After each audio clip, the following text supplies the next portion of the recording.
Both Donald Trump and Hillary Clinton continue to inch closer to their respective nominations. Joining us this afternoon is Joe Sapecki, a Democratic political strategist and former state communications director for President Obama and Mary Burke, and Stephen Thompson, Republican political strategist and Governor Walker advisor. So let's go over some of the numbers, guys. Let's take a look at what happened last night. We can see that on the Republican side that Donald Trump wins Florida, North Carolina, Illinois. John Kasich wins his home state of Ohio, and Missouri right now is undecided. It was a pretty close race there. In the delegate count, Trump way out in front with more than 600. Cruz in second, Kasich in third. You need 1237 to get the nomination. Stephen, let me start with you. You just heard what Marco Rubio said. Is the party fractured now as it goes forward here to try to figure out who will be the nominee?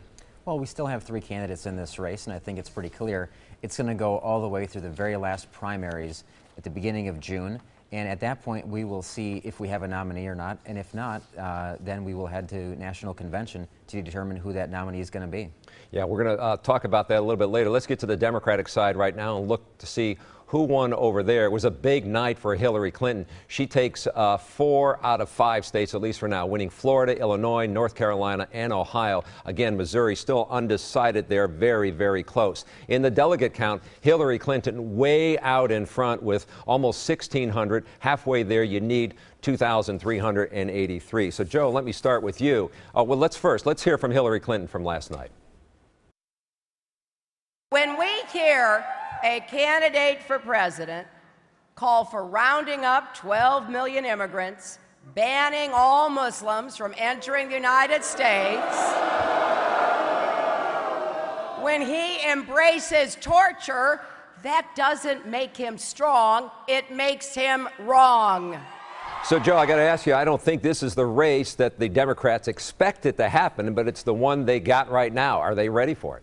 I think so, and it's very clear that Secretary Clinton is going to turn her attention increasingly to the Republican frontrunner and the most likely Republican nominee, Donald Trump. I can hardly believe that it's come to this, but she has to make the argument against him for, between now and November. Senator Sanders' campaign is sure to continue.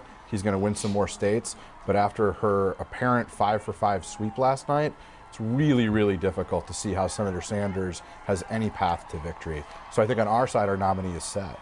All right, so let's look at John Kasich. He wins one state here, says he's still in the game. Stephen, what impact will he have on the Wisconsin primary now that he's going to be in play?